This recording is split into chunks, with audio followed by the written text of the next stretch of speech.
criação de cada um, as práticas vividas por cada um, mas, sem sombra de dúvida, eu terei uma linha média daquilo que a sociedade entende como ética aceitável por um conjunto de pessoas.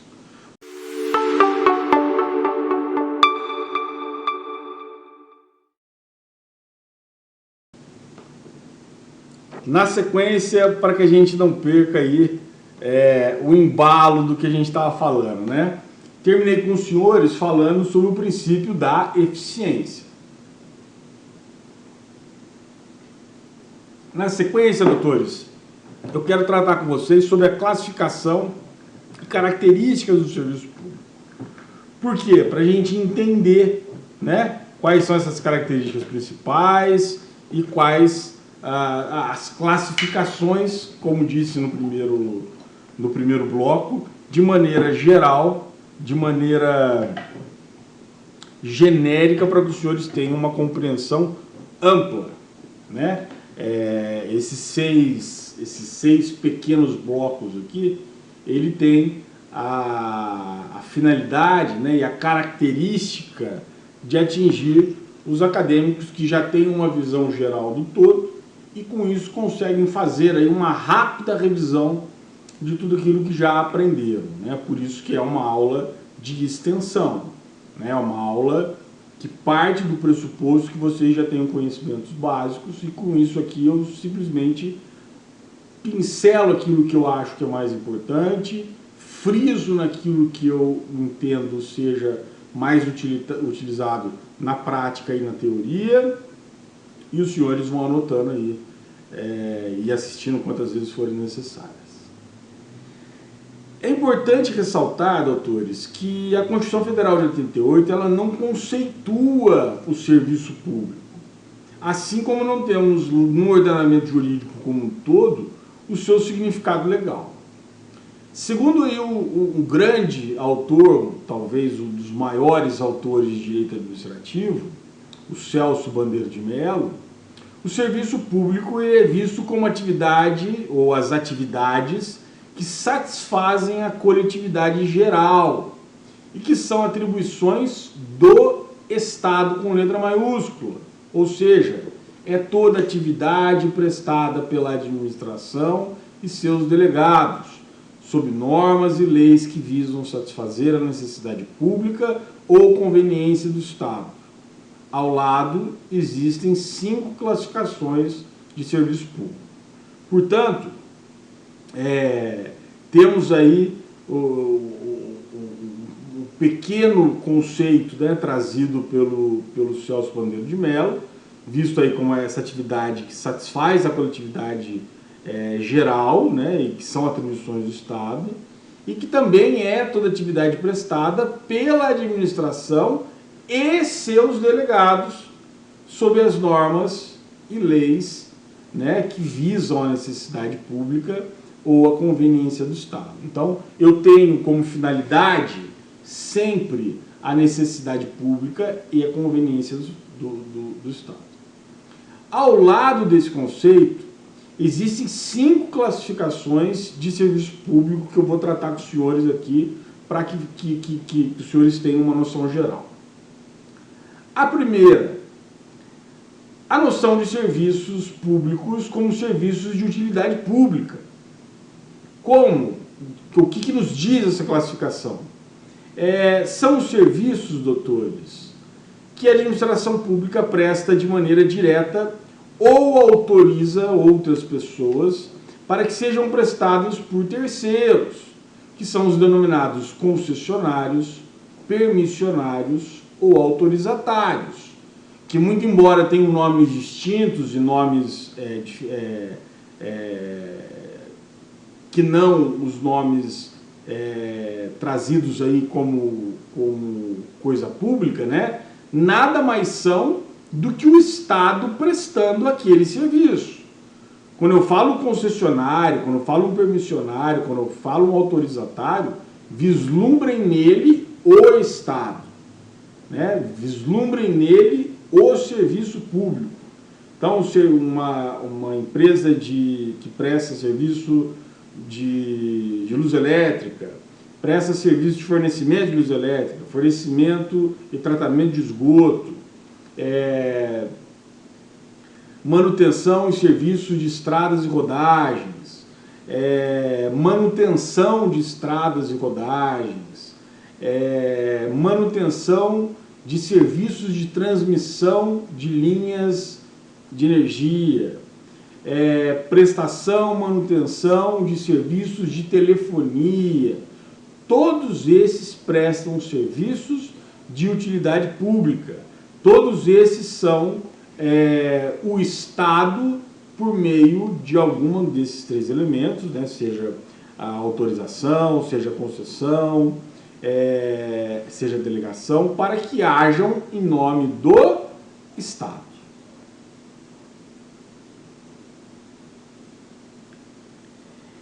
Esse tipo de serviço, doutores, eles só podem ser prestados conforme as condições regulamentadas em lei, sob controle do poder do Estado, mas por conta e risco dos próprios prestadores.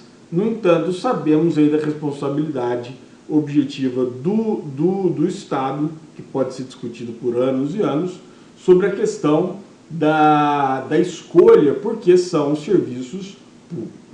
Até por isso a gente tem aí as agências que regulam todos esses serviços que eu falei para os senhores, né? As agências reguladoras.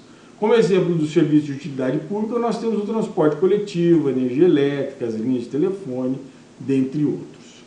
A segunda espécie de serviços prestados pelo Estado são os serviços de extrema importância, né, para a sociedade. Os serviços próprios dos Estados que se relacionam intimamente com as atribuições do poder público, como, por exemplo, a segurança, a polícia, a saúde, a higiene.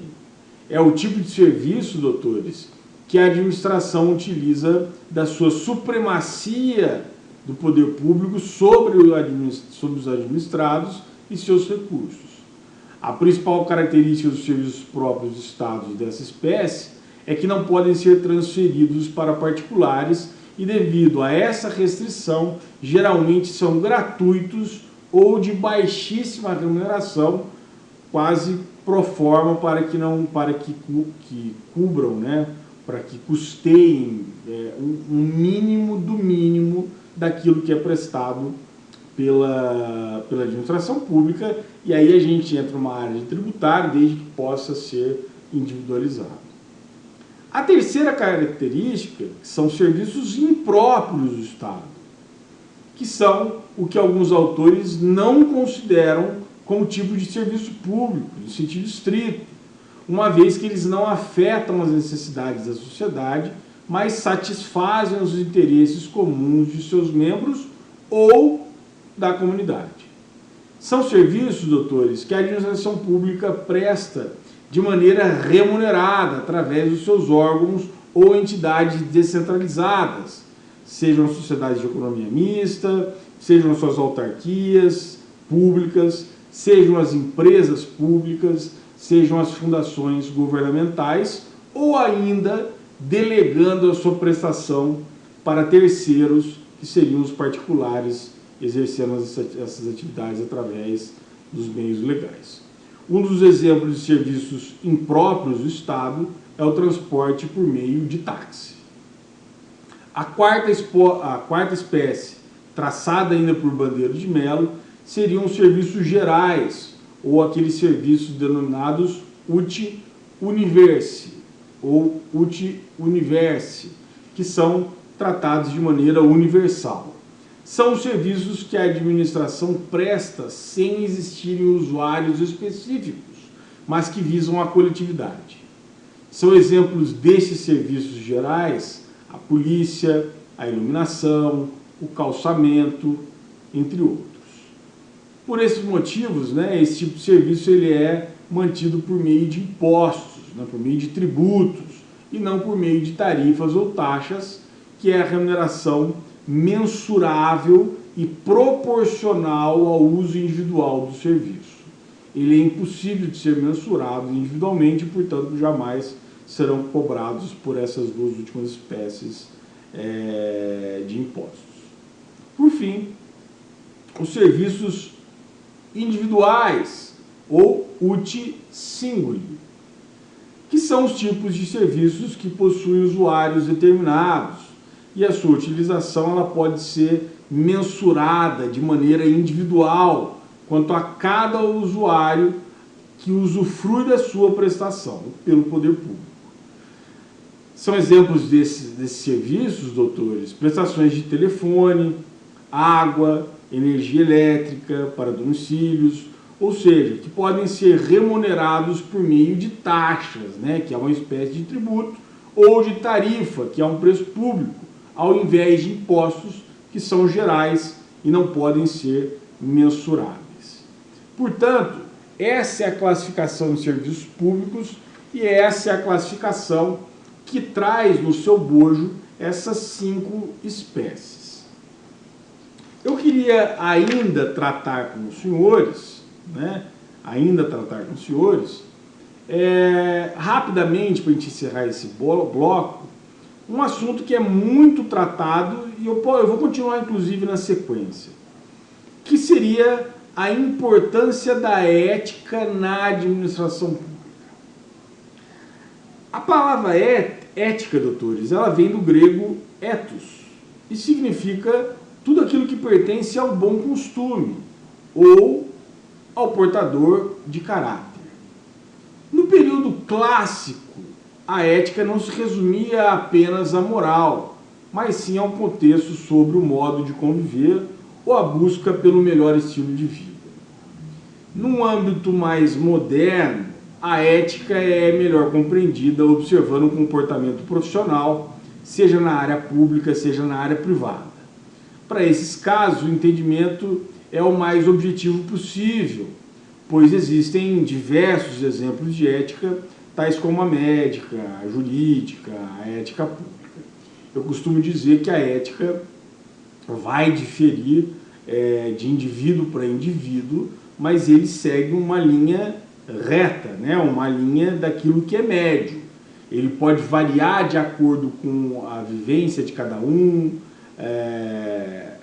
a criação de cada um, as práticas vividas por cada um, mas, sem sombra de dúvida, eu terei uma linha média daquilo que a sociedade entende como ética aceitável por um conjunto de pessoas.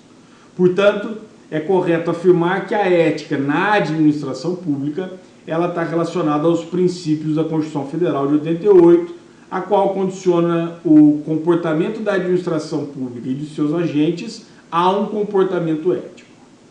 A ética ela é composta por valores presentes na sociedade, né, com destaque para os valores morais e daquilo que a sociedade considera como justo e legal ao longo dos anos.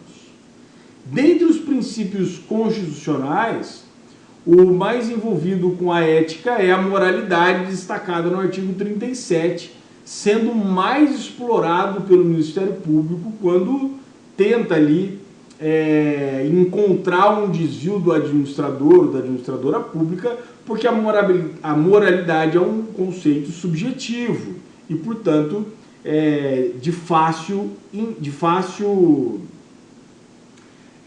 dilação, né?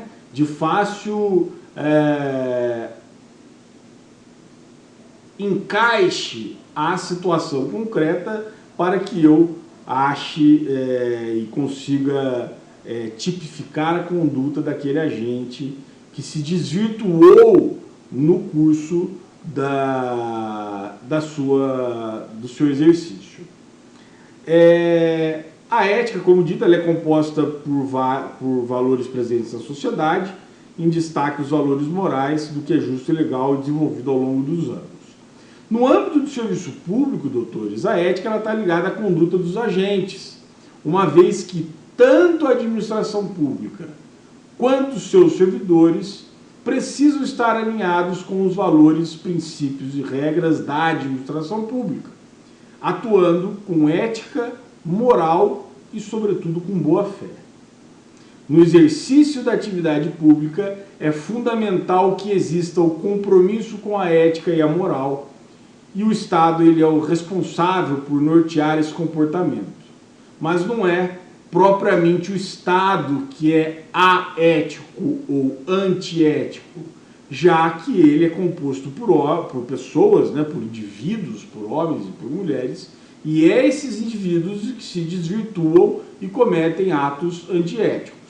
Assim, a gente fala falta ética ou não aos homens que a compõem e não à máquina pública em si.